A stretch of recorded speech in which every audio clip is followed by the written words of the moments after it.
Hey, Brian and Aiden from Garage Mahal, and we have this cool dinosaur remote control. Roar, yeah. So it comes with a USB charger port and a screwdriver to put the batteries in.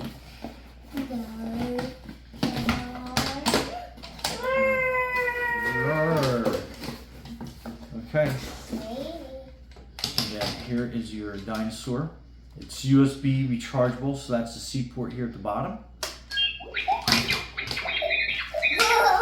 we turn that. Oh, there we go.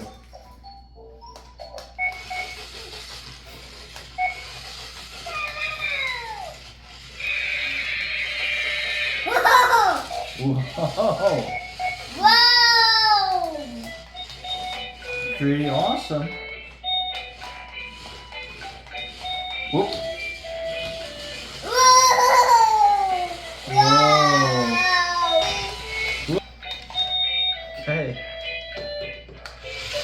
Anyway, pretty awesome. Brian and Aiden from Garage Mahal.